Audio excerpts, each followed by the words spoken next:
Hi everyone, स्वागत करते हैं आप सभी का फिक्स टारगेट 2.0 परिवार के एक और नई क्लास में। जितने भी बच्चे बिहार या फिर भारत के किसी भी यूनिवर्सिटी से ग्रेजुएशन फर्स्ट सेमेस्टर में हैं, सत्र यदि आपका 2024 से 28 से आपने यदि मेजर पेपर में, माइनर पेपर में या फिर एमडीसी पेपर में, इस तीनों में से किसी भी पेपर में हिस्ट्री सब्जेक्ट रखा है तो आप लोग आज के इस क्लास को ध्यान से देखिए, क्योंकि आज के इस क्लास में हिस्ट्री का हम मॉडल प्रैक्टिस सेट 4 डिस्कस करने वाले हैं। इससे पहले मैंने आपको 3 मॉडल प्रैक्टिस सेट कराया है जो कि बिल्कुल आपके एग्जाम पैटर्न के आधारित है।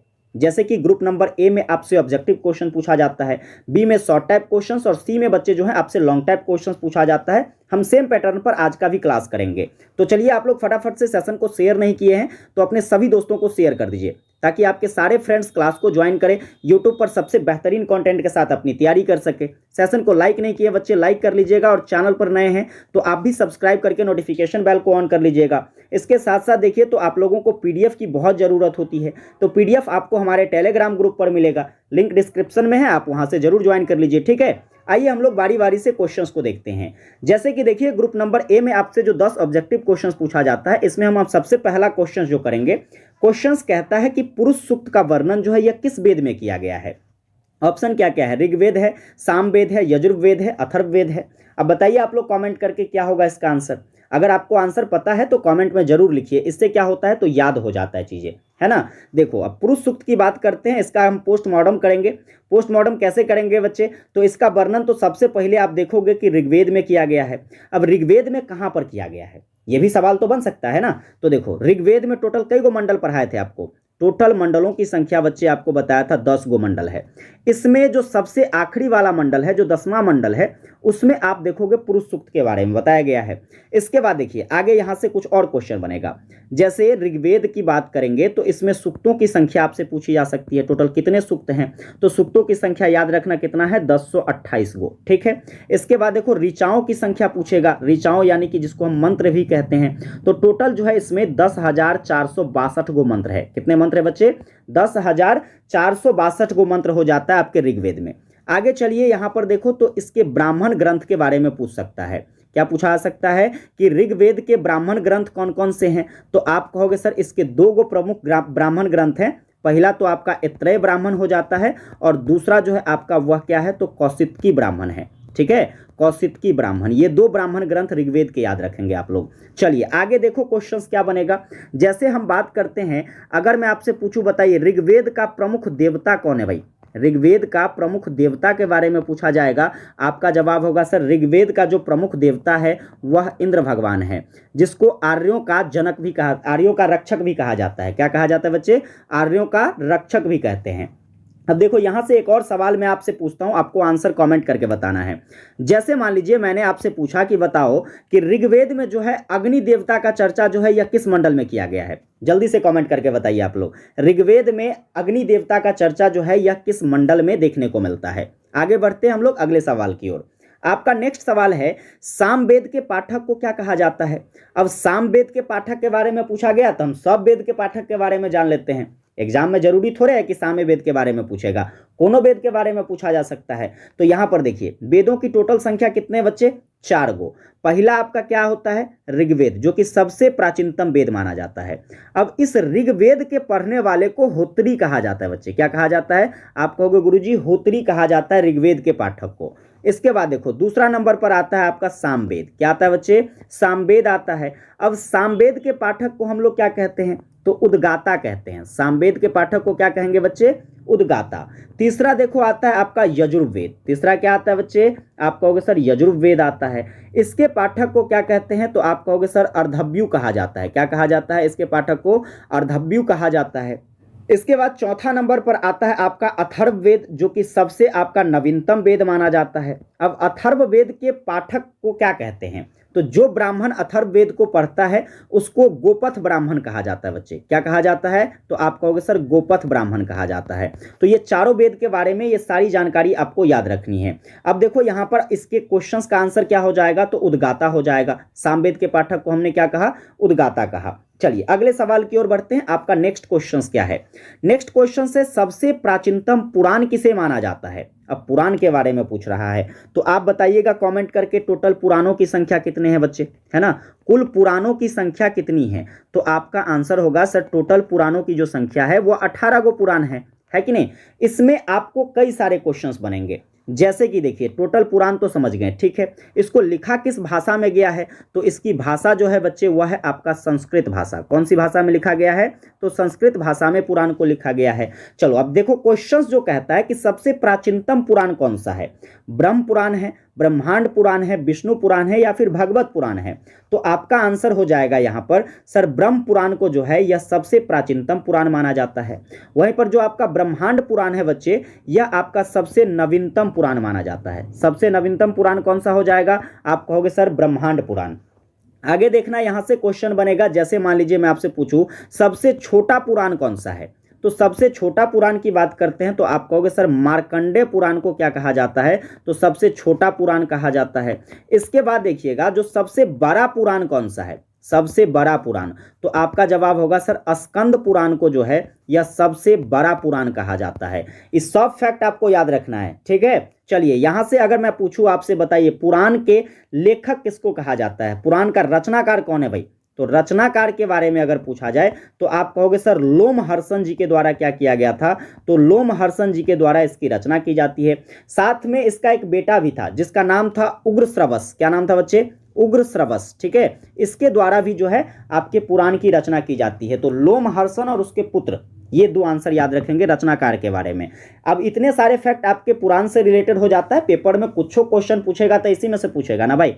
तो आप अगर इतना चीज कंप्लीट कर लेते हो तो इसके बाहर एको को क्वेश्चंस नहीं आएगा। चलो आगे क्वेश्चंस देखते हैं। अगला सवाल आपका यहां पर बन रहा है, देखिए कहता है कि सीयूकी किसकी रचना है? सीयूकी। अब सीयूकी के बारे में बात करेंगे तो ह्वेनसांग की रचना है, फाहियान की रचना है, इब्न बतूता की रचना है या फिर लामा तारनाथ की रचना है? अब बारी बारी से हम सभी की रचना को देख लेंगे तो हमारा आंसर मिल ही जाएगा। ह्वेनसांग की बात करते हैं तो इसकी रचना जो है प्यारे बच्चे क्या है? सीयूकी है, ठीक है। ह्वेनसांग की रचना क्या है? तो सीयूकी है, जो कि एक चीनी यात्री थे ह्वेनसांग, ठीक है बच्चे। तो आपका आंसर यहां पर ऑप्शन नंबर ए हो जाएगा। फाहियान की रचना की बात करेंगे तो आप कहोगे सर फोक्यूकी। क्या कहोगे? फोक्यूकी जो है इसकी रचना हो जाती है। इसके बाद देखिए ये भी एक चीनी यात्री थे और ये नाम जो है प्यारे बच्चे ये आपके चाइनीज नाम है, तो थोड़ा सा आपको अटपटांग लग सकता है सुनने में। चलिए इब्न बतूता जी की एक फेमस रचना याद रखिएगा, रिहला। क्या याद रखेंगे बच्चे? रिहला नाम की एक रचना है जो आपको भारत के प्राचीन इतिहास के बारे में बताता है और इसको किसने लिखा है? तो इब्न बतूता ने लिखा है। लामा तारानाथ की बात करते हैं तो याद रखिएगा कंग्यूर और तंग्यूर किसकी रचना है? कंग्यूर और तंग्यूर, ठीक है। कंग्यूर और तंग्यूर जो है प्यारे बच्चे, जो कि पिछले साल एग्जाम में आया हुआ था, इस बात को याद रखिए। कंग्यूर और तंग्यूर जो रचना है यह लामा तारानाथ की रचना है। चलिए आगे देखते हैं अगला सवाल क्या है। अगला सवाल है प्यारे बच्चे आपका खरोष्ठी लिपि का दूसरा नाम क्या है? खरोष्ठी लिपि, इसके बारे में तो मैंने आपको पिछले भी क्लास में काफी सारी चीजें बताया था, लेकिन यहां पर पूछा जा रहा है कि खरोष्ठी लिपि का जो है दूसरा नाम क्या है? ग्रंथ लिपि है, चित्र लिपि है, गंधार लिपि है या फिर गुरुमुखी लिपि है? तो सिंपली देखिए ग्रंथ लिपि जो है प्यारे बच्चे ये किसको कहा जाता है? ग्रंथ लिपि जो है हम लोग प्राकृत लिपि को कहते हैं। ग्रंथ लिपि किसको कहेंगे बच्चे? प्राकृत लिपि का दूसरा नाम आपका ग्रंथ लिपि हो जाता है। चित्र लिपि की बात करेंगे तो चित्र लिपि जो है आपको सिंधु लिपि को कहते हैं। किसको कहते हैं बच्चे? चित्र लिपि जो है यह सिंधु लिपि का दूसरा नाम है। चित्रलिपि कह लीजिए या चित्राक्षर लिपि कह लीजिए। गंधार लिपि जो है प्यारे बच्चे आपके खरोष्ठी लिपि का दूसरा नाम है ना। खरोष्ठी लिपि का दूसरा नाम क्या हो जाता है? गंधार लिपि हो जाता है। गुरुमुखी लिपि जो है प्यारे बच्चे यह पंजाबी भाषा की लिपि है। कौन सी भाषा की लिपि है? पंजाबी भाषा की लिपि आपका गुरुमुखी लिपि हो जाता है। तो इस आधार पर आपके क्वेश्चन का आंसर क्या हो जाएगा? ऑप्शन नंबर सी हो जाएगा, ठीक है। चलिए अगला सवाल देखिए। आपका अगला सवाल कहता है कि भारत की प्राचीन आर्य भाषा की समय अवधि क्या रही है? प्राचीन आर्य भाषा, आर्य भाषाओं की बात करते हैं तो इसके 3 काल देखने को मिलते हैं। पहला तो आपका प्राचीन काल देखने को मिलता है, फिर आपको जो है मध्य काल देखने को मिलता है इसका, और फिर आपका जो है आधुनिक काल देखने को मिलता है। चलिए हम तीनों काल के डेट के बारे में जानते हैं। तो जैसे कि प्राचीन काल की बात करेंगे तो याद रखिएगा 1500 ईसा पूर्व से लेकर के 800 ईसा पूर्व तक का जो समय रहा था, जिसमें हम लोग जानते हैं कि यह प्राचीन आर्य भाषा का समय रहा था। इसके बाद आर्य भाषा की बात करते हैं, मध्यकालीन आर्य भाषा की, तो 800 ईसा पूर्व से प्यारे बच्चे 800 ईसा पूर्व से लेकर के 1000 ईस्वी तक का जो समय रहा था, जिसमें मध्यकालीन आर्य भाषा बोली जाती थी। और आधुनिक आर्य भाषाओं की बात करते हैं तो 1000 ईस्वी के बाद जो भी भाषा बोली जाने लगी वह प्यारे बच्चे आपके आधुनिक आर्य भाषा के नाम से जाना गया। तो इस तरीके से आप लोग जो है तीनों प्रकार की आर्य भाषाओं के बारे में जानकारी हासिल कर लिए। ठीक है, अब पेपर में कहीं से भी क्वेश्चन आएगा तो आप आराम से कर लोगे। तो आप लोग बताइए इसका आंसर क्या हो जाएगा, आपका ऑप्शन नंबर ए हो जाएगा। 1500 से लेकर के 800 ईसा पूर्व तक का जो समय रहा था वह प्राचीन आर्य भाषा का समय रहा। चलिए आगे देखेंगे सवाल नेक्स्ट क्या है। आपका नेक्स्ट सवाल है कि भारत में इस्लाम धर्म कहाँ से आया है। इस्लाम धर्म, जिसको हम लोग मुस्लिम धर्म भी कहते हैं। अब इस्लाम धर्म की जो स्थापना होती है प्यारे बच्चे भारत में, वह कहाँ से होता है, तो अरब से होता है। कहाँ से होता है, अरब से होता है इस्लाम धर्म की स्थापना भारत में। इसके बाद देखिए इसके संस्थापक के बारे में आपसे पूछा जा सकता है कि इस्लाम धर्म का संस्थापक किसको मानते हैं। फिर यहाँ पर आपका जो आंसर हो जाएगा बच्चे वो क्या हो जाएगा, तो मोहम्मद साहब को क्या मानते हैं बच्चे, मोहम्मद साहब को इस्लाम धर्म का संस्थापक माना जाता है, जिसे जो है अल्लाह का पैगंबर भी कहते हैं। क्या कहते हैं इसे, अल्लाह का पैगंबर कह लीजिए या फिर अल्लाह का दूत कह लीजिए, है कि नहीं। ये किसको माना जाता है बच्चे, तो मोहम्मद साहब को माना जाता है। चलिए आगे देखेंगे। अगर आपसे पूछ लिया जाए बताइए इस्लाम धर्म का जो सबसे प्रमुख ग्रंथ है वह सबसे प्रमुख ग्रंथ कौन सा है, तो आपका जवाब होगा सर कुरान को क्या कहा जाता है, इस्लाम धर्म का सबसे प्रमुख ग्रंथ कहा जाता है। आगे देखेंगे अगला सवाल। आपका नेक्स्ट क्वेश्चन कहता है कि कुटीर उद्योग निर्भर करती है। कुटीर उद्योग किस पर निर्भर करती है, खनिज पर, चारागाहों पर, वनों पर या फिर कृषि पर। तो यहाँ पर सिंपल आंसर हो जाएगा भाई खनिज जो कुटीर उद्योग जो है ये आपका कहाँ पर निर्भर करेगा, तो कृषि कार्य पर निर्भर करेगा। अब देखिए यहाँ से आपके उद्योग धंधे की हम बात करते हैं तो यहाँ पर कई सारा प्रश्न बनेगा।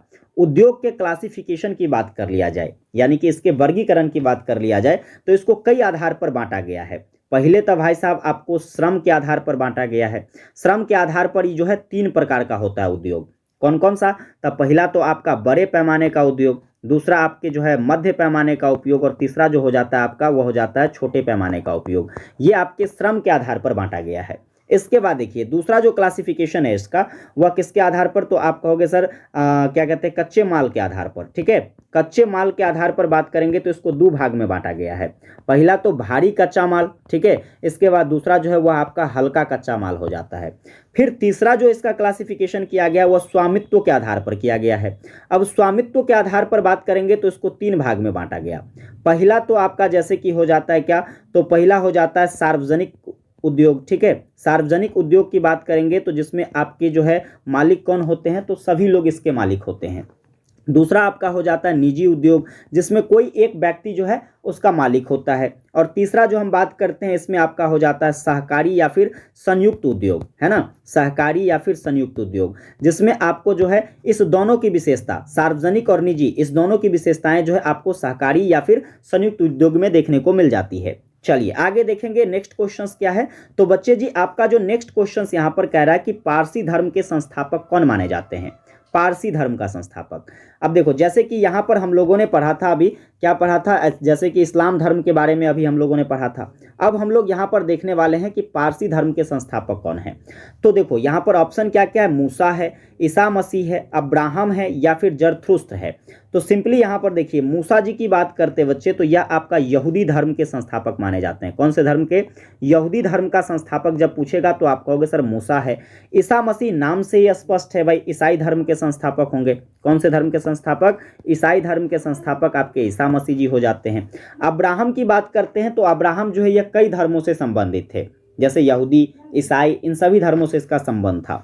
जैसे कि देखिए यहाँ पर जरथुस्त्र की बात करते हैं तो जरथुस्त्र प्यारे बच्चे यह आपके पारसी धर्म के संस्थापक थे। किस धर्म के संस्थापक थे, पारसी धर्म के संस्थापक आपके जरथुस्त्र हो जाते हैं। तो ऑप्शन आपका डी सही हो जाएगा। चलो अगला सवाल देखते हैं क्या है। आपका नेक्स्ट नंबर ऑब्जेक्टिव क्वेश्चन से जकात शब्द का मूल अर्थ क्या है। जकात बड़ा इंपॉर्टेंट क्वेश्चन रहेगा इस बार के लिए। अब अगर हम बात करें जकात शब्द की तो प्यारे बच्चे इसका शाब्दिक अर्थ होता है दान देना। क्या होता है बच्चे, दान देना। अब यहाँ पर ऑप्शन खोजिए, जैसे कि देखो पहला ऑप्शन में है दान देना, लेकिन दान दिया किसको जाता है, दान भाई साहब वंचित वर्ग की सहायता के रूप में भी होती है, जरूरतमंदों को मदद करने के रूप में भी होती है। इसलिए इसका जो करेक्ट आंसर हो जाएगा वह आपका ऑप्शन नंबर क्या हो जाएगा बच्चे, डी हो जाएगा। समझ गए ना। तो इस तरीके से आप लोगों ने क्या देखा, यहाँ पर जो 10 ऑब्जेक्टिव क्वेश्चंस आपके एग्जाम के दृष्टिकोण से इंपॉर्टेंट है मैंने आपको करवा दिया। अब चलिए आगे देखते हैं हम लोग group number B. Group number B में आपसे जो है 6 गो यहाँ पर शॉर्ट टाइप क्वेश्चंस पूछेगा, जिसमें से आपको 4 गो बनाना है। अब देखो यहाँ पर जो क्वेश्चंस हम आज करने वाले हैं ग्रुप नंबर बी में, वह आपके सिलेबस के अकॉर्डिंग यूनिट नंबर 4 का मोस्ट वीवीआई क्वेश्चंस है। जैसे देखिए पहला सवाल कहता है बच्चा जी आपका कि दैनिक जीवन में विज्ञान की उपयोगिता को समझाइए। अब विज्ञान की उपयोगिता की बात करते हैं तो भैया आप हर मनुष्य के जीवन में विज्ञान का बहुत बड़ा योगदान है कि नहीं। विज्ञान के बिना अभी तो वर्तमान समय में कुछ भी संभव ही नहीं है। जो भी चीज़ें आज देख रहे हैं कि एक ऊंचाई तक पहुंच पाया है, उसका देन क्या है, तो भाई उसका देन है विज्ञान, है कि नहीं। क्योंकि पुराने समय में जब आप देखोगे, भारत के प्राचीन काल को जब आप देखते हो, तो प्राचीन समय में विज्ञान उतना ज़्यादा विकसित नहीं था, टेक्नोलॉजी उतना ज़्यादा विकसित नहीं था, जिसके कारण लोग जैसे तैसे अपना जीवन यापन करते थे। लेकिन आज के समय में विज्ञान इतने हद तक आगे बढ़ चुका है कि यहाँ पर जो भी संसाधन उपलब्ध है, उन सभी संसाधन का हम लोग क्या कर पाते हैं, तो बिल्कुल आसानी तरीके से उपयोग कर पाते हैं। इससे जो है हमारे कई क्षेत्रों में लगातार वृद्धि होता हुआ दिखाई देता है कि नहीं। तो इसलिए हम ये कह सकते हैं कि विज्ञान का हमारे दैनिक जीवन में बच्चे क्या रहा है, तो बहुत बड़ा योगदान रहा है, जिसके जरिए जो है हमारे जीवन में जो भी कठिनाइयाँ थी, जो भी कष्ट था, उन सभी कष्टों को दूर करके हमारे जीवन को सुखमय बनाने का, हमारे जीवन को सुविधाजनक बनाने का जो काम किया है, वो कौन किया है, तो विज्ञान किया है। वैज्ञानिक खोजों के बाद लगातार हमारे जीवन में जो है काफ़ी सारी परिवर्तन देखने को मिली है, जिसके आधार पर हम ये कह सकते हैं कि विज्ञान जो है एक तरीके से मानव जीवन में क्रांतिकारी परिवर्तन लेकर आया है। आप देखो ना, जैसे कि विज्ञान की बात करते हैं तो जब से विज्ञान विकसित हुआ है, लोगों में ज्ञान अर्जन करने की क्षमता बढ़ गई है। लोग जो है किसी चीज़ के बारे में एक विशेष तह तक जाकर उसके बारे में जानकारी हासिल कर पाता है। लोग विवेकशील हो गया है। जब भी कोई भी चीज़ें होती है, कोई भी टॉपिक्स होता है, उन पे लोग जो है अच्छे तरीके से सोचता समझता है और फिर अपनी राय रखता है। ये सब किसका देन है, विज्ञान का देन है। इसके बाद जो है काफ़ी सारे लोगों के अंदर जो है उद्यमिता आई है, मतलब लोगों में जो है उद्यम यानी कि व्यापार का क्षेत्र जो है यह विकसित हुआ है कि नहीं। तो इस तरीके से बच्चे जो है विज्ञान का योगदान रहा है हमारे जीवन में। साथ में आप देखोगे तो प्राचीन समय में जो अंधविश्वास का एक भाव रहा था हमारे देशों के अंदर मानवों में, है कि नहीं, ये अंधविश्वास का भाव प्यारे बच्चे बिल्कुल तरीके से जो है साइंस खत्म करने का काम किया है। जैसे जादू टोना वगैरह हो जाता है, काला जादू वगैरह सब हो जाता है, या फिर मान लीजिए जैसे कहता है ना कि रे फलाने जगह पर एकदम भूत ही भूत रहता है। इस तरह की बातों को बच्चे जो है क्या किया गया है, तो साइंस के द्वारा खत्म करने की कोशिश की गई है कि नहीं। देखो साइंस ने क्या किया, तो जो भी चीज़ें यहाँ पर बताया, हर चीज़ों की प्रामाणिकता दी लोगों को, ताकि लोग जो है उस अंधविश्वास वाली दुनिया से बाहर निकल सके, लोग जो है वास्तविकताओं पर विश्वास कर सके। यह योगदान किसका रहा है, तो साइंस का रहा है। इसके साथ साथ आप देखोगे तो साइंस जो है यह आपके जीवन में और भी काफ़ी ज़्यादा उपयोगी है। आप देखो ना, खान पान से लेकर के आप अपने जीवन के हर एक पहलुओं में देखोगे तो साइंस है। खान पान हो गया, पहनावा ओढ़ावा हो गया, मनोरंजन की चीज़ें हो गई, या फिर कहे तो कोई व्यवसायिक कार्य हो गया।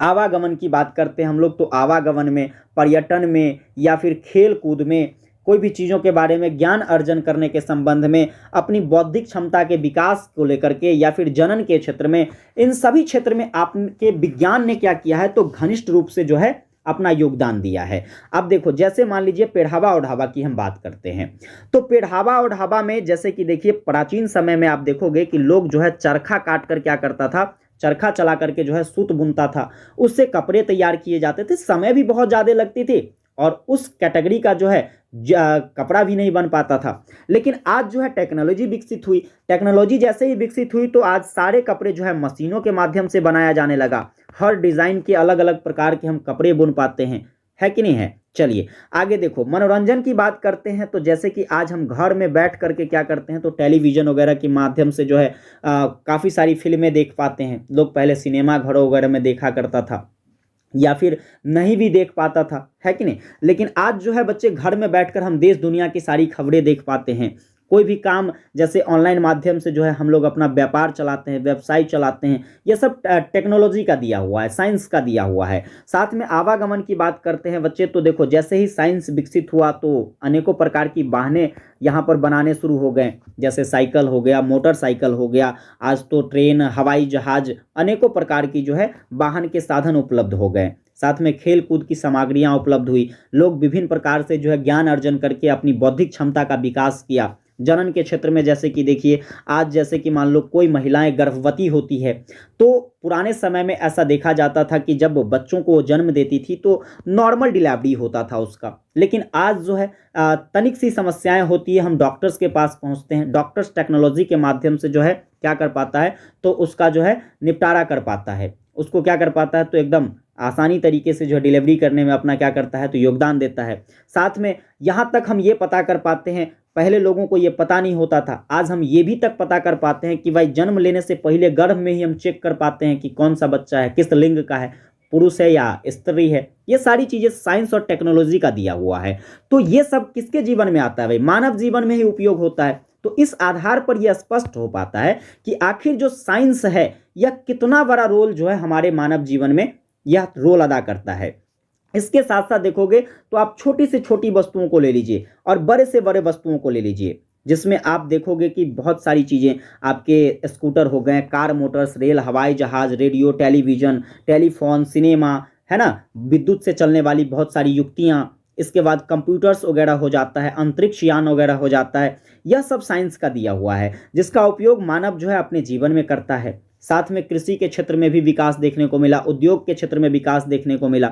तो रोजमर्रा के जीवन में जो भी चीज आप उपयोग करते हो प्यारे बच्चे, सीधा सीधा से समझ लो कि यह सब किसका दिया हुआ है, तो आज जो है साइंस का दिया हुआ है। जैसे देखिए, अभी गर्मी का महीना था, हम लोग खूब एकदम मजे में पंखा चलाते थे, कूलर चलाते थे, एकदम अपने बॉडी को कूल करने के लिए, क्योंकि गर्मियाँ भी अब बहुत ज़्यादा पड़ रही है, जनसंख्या वृद्धि हो रहा है, पेड़ पौधों की कटाई हो रही है। तो वैसे स्थिति में जो है मौसम वातानुकूलित तो होगा नहीं, गर्मियों के समय में जो है काफ़ी ज़्यादा गर्मी लगती है, तो लोगों को पंखा, कूलर इस सब की आवश्यकता पड़ती है, साइंस का दिया हुआ है। अभी जो है ठंडी आ रही है, अब ठंडी ज़्यादा लगने शुरू होंगे तो लोग जो है हीटर का यूज करेगा। तो यह सब किसका दिया हुआ है, साइंस का दिया हुआ है। तो आप लोग बताइए, कमेंट्स करके बताइए बच्चे कि क्या आप लोग दैनिक जीवन में जब साइंस की उपयोगिता के बारे में पूछा जाएगा, आप आराम से लिख सकते हो कि नहीं लिख सकते हो? तो आपका जवाब निश्चित रूप से होगा गुरुजी लिख सकते हैं। चलिए अगले सवाल की ओर आते हैं। अगला सवाल प्यारे बच्चे जो है आपका मोस्ट वीवीआई क्वेश्चंस रहने वाला यूनिट नंबर 4 का, वह है आपका चरक संहिता। चरक संहिता क्या है? तो अगर हम चरक संहिताओं की बात करते बच्चे, तो यह एक प्रकार का ग्रंथ है। चरक संहिता क्या है बच्चे? यह एक ग्रंथ है जो कि चिकित्सा शास्त्र से रिलेटेड है, मतलब जहां पर आपको जो है चिकित्सा के बारे में, मेडिकल्स के बारे में बताया जाता है। अब ये चरक संहिता लिखा किसके द्वारा गया है? तो आप कहोगे सर महर्षि चरक के द्वारा इसको लिखा गया, इसलिए इसका नाम चरक संहिता है। इसमें आप देखोगे कि आपको चिकित्सा संबंधी जितनी भी चीज़ें, जैसे कि औषधि वगैरह हो जाता है, आयुर्वेद वगैरह हो जाता है, इन सब के बारे में जानकारी दिया गया है। हालांकि आज जो है प्रेजेंट टाइम पर आप देखोगे तो आपके मेडिकल क्षेत्र भी काफ़ी ज़्यादा डेवलप हो गए हैं साइंस और टेक्नोलॉजी के माध्यम से। लेकिन पुराने समय की जब बात करते हैं तो वहाँ पर आयुर्वेद चिकित्सा शास्त्र चलता था। लोग जो है जो भी चीज़ें होती थी, कोई भी बीमारियां होता था तो उसको आयुर्वेदिक तौर तरीकों से जो है इलाज किया करते थे। आयुर्वेद का सीधा मतलब होता था प्यारे बच्चे क्या? तो जीवन का शास्त्र। आयुर्वेद शास्त्र जो होता था उसको हम क्या कहते हैं? तो जीवन का शास्त्र कहते हैं, जिसमें लोगों के जीवन जीने के तौर तरीके, जीवन कैसे उसका सुरक्षित रह पाएगा, उसके बारे में जो है आपको आयुर्वेद शास्त्र में बताया जाता था। और ये जो आपकी चरक संहिता है, चरक संहिता जो लिखा गया था, इसको चरक ऋषि के द्वारा लिखा गया। अब ये जो चरक ऋषि थे, वैसे तो पहले ये डॉक्टर रह चुके थे, और डॉक्टर रहने के क्रम में इन्होंने जो है बच्चे काफ़ी सारी जानकारियां हासिल की थी। जैसे कि इनको पता था कि मानव के शरीर में एक हृदय होता है, और हृदय किसका काम करता है? तो शरीर में रक्त संचार का काम करता है, रक्त को इधर से उधर ले जाने का काम करता है कि नहीं? तो इनको ये चीज़ की जानकारी जो है पहले से थी। साथ में ये भी जानते थे कि मानव के शरीर में होने वाली बहुत सारी ऐसी बीमारियां हैं जो कीटाणुओं के कारण होता है, और वो जो कीटाणु है इतना छोटा है जिसको हम अपने नग्न आंखों से सीधा सीधा नहीं देख सकते हैं। तो वैसे वैसे बीमारियों का किस प्रकार से इलाज हो सकता है, इस सब के प्रशिक्षण के लिए जो है इन्होंने क्या किया था? तो चरक संहिता लिखा था, और जिसमें इन सभी चीज़ों के बारे में उन्होंने जानकारी बताई थी। चरक संहिता में जो है आपको शरीर विज्ञान के बारे में, निदान शास्त्र या फिर भ्रूण विज्ञान के बारे में विशेष रूप से जानकारी मिलती है। जैसे कि शरीर में होने वाली कोई भी बीमारियां होगी तो उसका जो है कैसे जो है इलाज किया जा सकता है, साथ में उसका निदान कैसे किया जा सकता है, उससे हम कैसे छुटकारा पा सकते हैं। जैसे अभी आप देखे थे कि कुछ दिन पहले हमारे देश में कोरोना महामारी आया था। अब ये एक ऐसी महामारी थी जो कि लगभग जो है काफ़ी सारे लोगों को क्या किया? तो उन्होंने जो है प्रभावित किया। अब काफ़ी सारे लोग जब इससे प्रभावित हुए तो उसके निदान के बारे में जानकारी, जैसे मान लीजिए उसके लिए एंटीडोज बनाया गया, वैक्सीन्स बनाई गई, लोगों को वैक्सीन्स लगाया गया, फिर जो है लोग क्या हो पाएँ तो सुरक्षित हो पाएँ। तो इस तरीके से जो है निदान के बारे में जो है कहाँ बताया गया, चरक संहिता में बताया गया है। इसके बाद इसमें जो है भ्रूण विज्ञान के बारे में बताया गया, जैसे बच्चों के जन्म लेने से लेकर के बचपन में लालन पालन, इन सभी विधियों के बारे में जो है आपको चरक संहिता में जानकारी देखने को मिलती है। चरक को आनुवांशिकता का भी ज्ञान था, आनुवांशिकता के मूल सिद्धांत के बारे में भी जो है चरक साहब ने बताया है, कैसे जो है बच्चों का जन्म होता है और बच्चों के जन्म होने के बाद किस प्रकार से जो है पीढ़ी दर पीढ़ी उसका विकास हो पाता है, हमारे गुण जो है हमारे बच्चे में कैसे जा पाते हैं। इन सभी चीज़ों की जानकारी किसके पास थी, तो चरक ऋषि के पास थी, और चरक ऋषि ने इन सभी को समाहित करके जो है चरक संहिता को लिखा था। फिर ये पुस्तक इतनी फेमस हुई कि चरक संहिता जो है अनेकों देशों में जो है अनुवाद करके प्रयोग में लाया गया, जिससे चिकित्सा के क्षेत्र में जो है एक क्रांतिकारी परिवर्तन देखने को मिला था बच्चे। तो आप लोग कमेंट करके बताइएगा, चरक संहिता के बारे में आपसे पेपरवा में पूछल जाएगा तो क्या आप लोग चरक संहिता पर अपनी टिप्पणी कर सकते हो? फटाफट से आप लोग कमेंट करके बताइए। तो यहाँ से देखिए ये आपका 2 क्वेश्चन हो जाता है।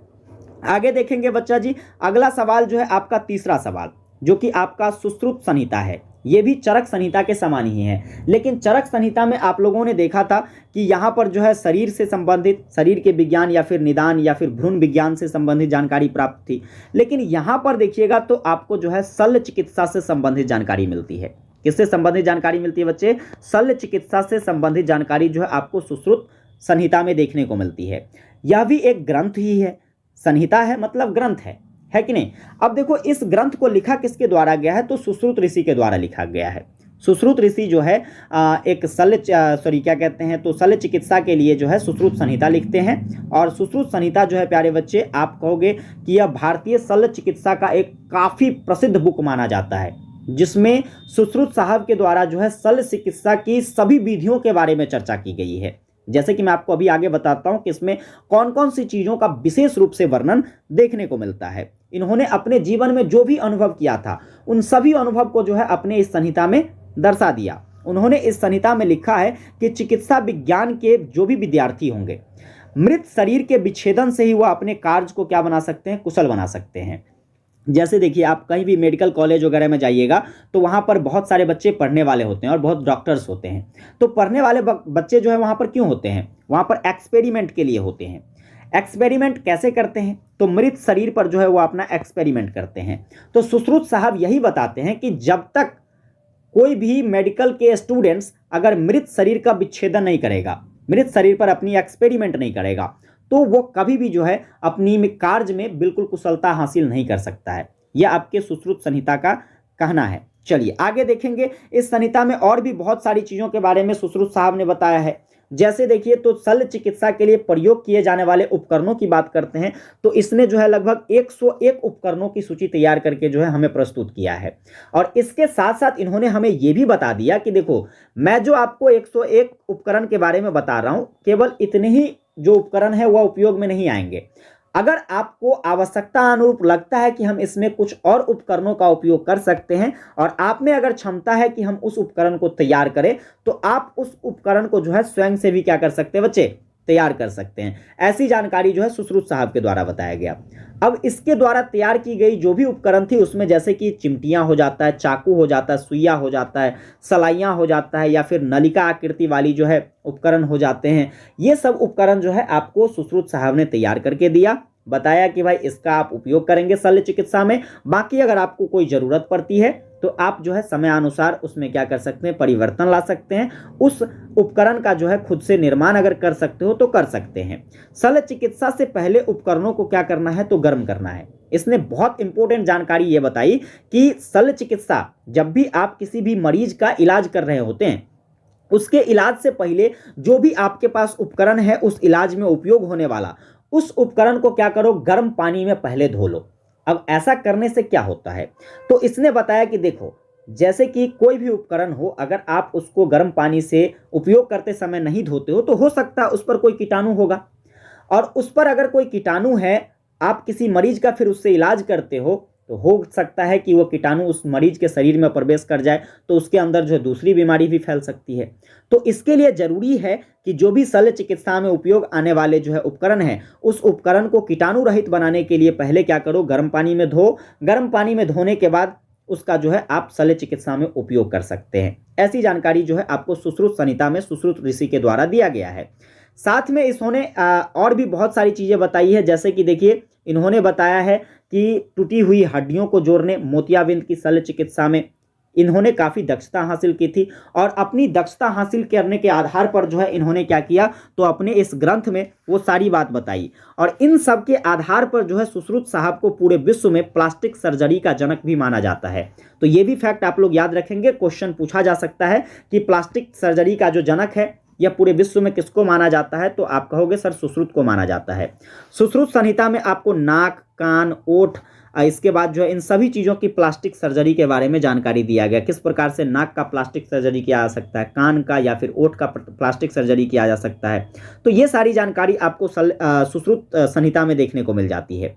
क्लियर है बच्चे? सुश्रुत संहिता क्या है? सुश्रुत संहिता जो है आपका चरक संहिता की तरह ही काफ़ी फेमस रहा था। चरक साहब की जो चरक संहिता थी उसके तरह ही सुश्रुत साहब की जो है ये सुश्रुत संहिता है, और ये भी काफ़ी ज़्यादा चर्चित रहा था आपके चिकित्सा के क्षेत्र में। तो मैं उम्मीद करूंगा कि आप लोगों को चरक संहिता और सुश्रुत संहिता ये दोनों संहिता अच्छे से समझ में आ गया होगा। पेपर में प्यारे बच्चे याद रखिएगा, इस दोनों संहिता में से एक संहिता आपके क्वेश्चन में आना निश्चित है। अब चलिए हम लोग अगले सवाल की ओर बढ़ते हैं। तो आपका नेक्स्ट क्वेश्चन कहता है कि शून्य के आविष्कार को समझाइए। ये भी बड़ा इंपॉर्टेंट क्वेश्चन है, और पिछले साल भी जो है कई सारी यूनिवर्सिटी में क्वेश्चन ये पूछा गया था। जिसमें नहीं पूछा गया था वो बच्चे तैयार कर लो, वहाँ ये क्वेश्चन आ सकती है।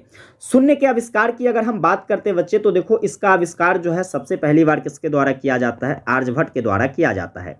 अब आर्यभट्ट, जिसे हम लोग फादर ऑफ मैथमेटिक्स के नाम से जानते हैं, गणित के पिता के रूप में जानते हैं, इनके द्वारा 5वीं सदी ईसा पूर्व में क्या किया गया था, तो शून्य के महत्वों के बारे में लोगों को बताया गया था। हालांकि इससे पहले भी शून्य की जो है प्रयोग देखी गई थी। वह प्रयोग जो है आपके बक्साली पांडुलिपि में देखा गया था, जो कि बक्साली पांडुलिपि 3री-4थी शताब्दी ईसा पूर्व में जो है यह विकसित हुआ था।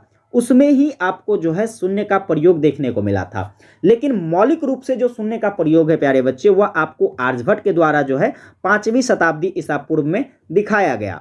देखिए यहाँ पर अगर हम बात करते हैं बक्साली पांडुलिपि की, जिसमें शून्य का उपयोग पहले देखा गया था, उसमें जो शून्य है यह शून्य केवल और केवल एक बिंदु के समान प्रयुक्त हुआ था। किसके समान बच्चे? एक बिंदु के समान प्रयोग हुआ था, बाकी इसका कोई और वहाँ उपयोग नहीं था।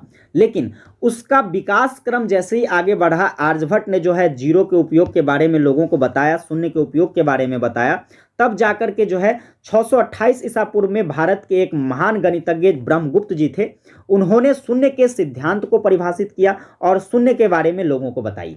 पहले आर्यभट्ट बताएं, फिर 628 ईस्वी में जो है आपके गणितज्ञ ब्रह्मगुप्त के द्वारा एक शून्य के संबंध में सिद्धांत दिया गया, शून्य को परिभाषित की गई।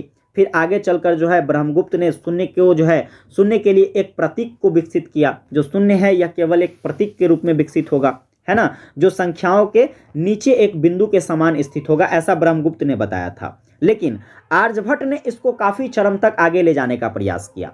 इन्होंने जो है दशमलव प्रणाली में शून्य के इस्तेमाल के बारे में चर्चा किया। आर्यभट्ट ने क्या बताया बच्चे? दशमलव प्रणाली में शून्य का इस्तेमाल किया। इसके साथ साथ इसने ये भी बताया कि जो शून्य है यह शून्य होने या फिर ना होने, इन सभी चीज़ों का प्रतीक है। जैसे देखिए शून्य की बात करते हैं, अगर कोई एक संख्या है, मान लो 1 लिख लिया हमने, इसके पहले अगर 0 लगा देते हैं, इसका कोई महत्व नहीं रह जाता। यहाँ लिखेंगे तो यो, नहीं लिखेंगे तो यो, कोई फर्क नहीं। लेकिन देखो यहाँ पर इसके आगे 0 लगा देते भैया, इसका महत्व बढ़ जाता है। अब ये 1 से 10 बना दिया इसको। तो यहाँ पर शून्य के होने या शून्य के ना होने, इस दोनों के बारे में जो है आपको आर्यभट्ट साहब बताते हैं। जैसे आप अपने खुद से इसको रियलाइज कर सकते हो, भाई शून्य का आपके जीवन में कैसा महत्व है। भैया शून्य आपको ये बताता है कि आप हर जगह प्रतिष्ठित नहीं हो सकते, हर जगह आपका दर्जा जो है एक समान नहीं हो सकता। कहीं आपके दर्जे कम होंगे, कहीं आपके दर्जे जो है ज़्यादा होंगे। समझ गए ना? ये आपको जानकारी शून्य से देखने को मिलती है। इसके साथ साथ जो है स्थानीय मानों में भी इसका प्रयोग आर्यभट्ट ने बताया है। जैसे मान लो कोई संख्या है 5, 6, 7, 8, ये संख्या लिख दिया हमने। अगर इसमें मैं आपसे 6 का स्थानीय मान पूछूं तो 6 का स्थानीय मान देखो यहाँ पर आपका 600 होगा। तो शून्य की महत्ताओं के बारे में कुछ इस प्रकार से जो है स्थानीय मानों के निरूपण में बताया गया आर्यभट्ट के द्वारा, समझ गए। और शून्य जो है आपका बच्चे यह आपके कंप्यूटर का एक मूल आधार भी माना जाता है। तो इस तरीके से आप लोग शून्य के आविष्कार और इसके महत्वों के बारे में लिख सकते हैं। अब बताइए कमेंट करके क्या आप लोग शून्य के बारे में लिख सकते हो कि नहीं, शून्य का जो है आविष्कार किस प्रकार से होता है, कैसे इसका विकास क्रम आगे बढ़ा, क्या इसका महत्व है, ये सारी जानकारी मैं उम्मीद करूंगा कि आप लोगों को समझ में आ गया होगा। अगर चीज़ें समझ में आ गई है एक बार आप लोग कमेंट करके बताइएगा कि बच्चे आप लोगों को ये सारा चीज़ समझ में आया या नहीं आया। जल्दी जल्दी कमेंट कीजिए। हम लोग आगे बढ़ेंगे और अगला नंबर क्वेश्चंस देखेंगे जो कि आपके ग्रुप नंबर सी से रिलेटेड होगा। ग्रुप नंबर सी में प्यारे बच्चे आपसे लॉन्ग टाइप क्वेश्चन पूछा जाता है, दीर्घ उत्तरीय प्रश्न जिसको कहते हैं, 10-10 नंबर वाला। 5 गो क्वेश्चन पूछेगा, 3 गो बनाना है आपको। 5 गो में से कितना बनाना है, 3 गो। अब इसके लिए देखिए यूनिट नंबर 4 का जो मोस्ट इंपोर्टेंट क्वेश्चन रहने वाला है आपके लिए वो कौन कौन सा क्वेश्चन है। जैसे सबसे पहला क्वेश्चन, प्राकृतिक चिकित्सा के इतिहास का क्या करे बच्चे, विस्तृत विश्लेषण दे। इसी क्वेश्चन को एक और तरीके से पूछेगा कि प्राकृतिक चिकित्सा क्षेत्र में विभिन्न विद्वानों का वर्णन करे। मोस्ट VVI लगाइए इस क्वेश्चन को, ये क्वेश्चन पक्का पूछा जाएगा। आप किसी भी यूनिवर्सिटी के बच्चे हैं आप देख लेना पेपर में। अब इसका आंसर आप कैसे लिखेंगे बच्चे, तो आंसर के लिए जो है आपको लॉन्ग टाइप के लिए एक अलग से सीरीज में प्रोवाइड कर रहा हूं, वहां पर इसका डिटेल एक्सप्लेनेशन बच्चे इसी चैनल पर देखने को मिल जाएगा, समझ गए। इसके बाद चलिए दूसरा सवाल देखिए यहां से क्या बनेगा। दूसरा सवाल है कि पर्यावरण की अवधारणा को समझाइए। अब पर्यावरण का क्या कॉन्सेप्ट है भाई, ये आपको समझाना है। इसी को एक और तरीके से पूछ सकता है आपसे, जैसे कि पूछेगा कि पर्यावरण चेतना मनुष्यों के लिए किस प्रकार आवश्यक है। पर्यावरण के बारे में सोचना जो है यह मनुष्य के लिए किस प्रकार आवश्यक है। या फिर पूछ ले पर्यावरण क्या है, मानव के लिए जो है इसके महत्व को समझाइए। ये तीनों क्वेश्चन एक ही प्रकार का है लेकिन पूछने के तरीके अलग हैं। अब मैं आपको इस अलग अलग तरीके से इसको इसलिए बता देता हूं कि बहुत सारे बच्चे ऐसे होते हैं, मान लीजिए पेपर में मैंने आपको पढ़ाया कि पर्यावरण की अवधारणा को समझाइए और पेपर में आ गया पर्यावरण क्या है, मानव के लिए इसके महत्व को समझाइए। तो बच्चे कहेंगे सर आपने तो क्वेश्चन गेस किया था, नहीं आया है कि नहीं। लेकिन बच्चे याद रखिएगा कि हर व्यक्ति का सोच एक जैसा नहीं होता है। क्वेश्चन सेट करने वाला मैं नहीं होता हूं, वहां कोई अलग व्यक्ति होता है। तो वैसे स्थिति में जरूरी थोड़े कि जैसा मैं सोचता हूं वैसा ही वो भी सोचे। तो इस आधार पर मैंने सोचा कि भाई अगर कोई भी क्वेश्चन हो, अगर अलग अलग तरीके से बनाए जा सकते हैं तो मैं आपको अलग अलग तरीके से जो है आपके बीच रखूं ताकि आप बिल्कुल कंफ्यूज ना हो। क्वेश्चन कुछ पूछेगा ना भैया हमारे क्लास से पूछेगा वो, इस बात को याद रखिए। तीसरा क्वेश्चन देखना कि भारत में चिकित्सा विज्ञान के इतिहास और इसके विकास के बारे में बताइए। किस प्रकार का इतिहास रहा है भारत में चिकित्सा विज्ञान का। जैसे अभी आपको मैंने पढ़ाया था, यहाँ पर देखिए सुश्रुत संहिता के बारे में, चरक संहिता के बारे में, क्या महत्वपूर्ण योगदान रहा था इनका चिकित्सा शास्त्र में, है कि नहीं। तो वही चीज़ें आपको यहाँ भी बताना है। चिकित्सा विज्ञान का जो है किस प्रकार से इतिहास रहा है प्राचीन समय में और उसका विकास कैसे हुआ। हालांकि इसमें और भी पॉइंट्स जुड़ेंगे, वो पॉइंट्स मैं आपको लॉन्ग टाइम क्लास में बता दूंगा। इसके बाद एक और क्वेश्चन यहां से याद रखिएगा कि गणित के उद्भव और विकास का वर्णन करें। किस प्रकार से गणित का जन्म होता है और यह विकास कैसे करता है। ये 4 क्वेश्चंस आपके कहां से हो जाते हैं, यूनिट नंबर 4 से, जो कि इंपॉर्टेंट क्वेश्चंस है, जहां से आपके पेपर में 100% क्वेश्चन पूछे जाने की मैं पूरी संभावनाएं व्यक्त करता हूं। ठीक है बच्चे, अगर आपको ये सारी चीजें अच्छे से समझ में आ गया, एक बार आप लोग कॉमेंट करके बताना क्या आप लोगों को ये सारा चीज क्लियर है। जो भी आज के क्लास में मैंने long type, short type questions या फिर ऑब्जेक्टिव क्वेश्चंस कराया है, क्या आप लोगों को अच्छे से समझ में आ गया। एक बार यस टाइप कर दीजिएगा कमेंट में, जी गुरुजी हम लोगों को समझ में आ गया, है कि नहीं। अगर चीजें आपको अच्छे से समझ में आ रहा है प्यारे बच्चे, आपसे बस छोटा सा रिक्वेस्ट रहेगा, मैं आपसे बस एक बार कहता हूँ शुरू में और एक बार लास्ट में, आप लोग सेशन को ज़्यादा से ज़्यादा शेयर करो। यूनिवर्सिटी के, भारत के हर यूनिवर्सिटी के बच्चों तक ये क्लास पहुँचनी चाहिए ताकि हर एक बच्चे जो है बेहतरीन तैयारी कर सके। सेशन को लाइक नहीं किए हैं बच्चे, आप लोग लाइक कर लीजिएगा और चैनल पर आप भी नए हैं तो सब्सक्राइब नहीं किए हैं तो सब्सक्राइब करके नोटिफिकेशन बेल ऑन कर लेना। विशेष आप लोगों से मुलाकात करते हैं अब अगली क्लास में, तब तक के लिए जय हिंद।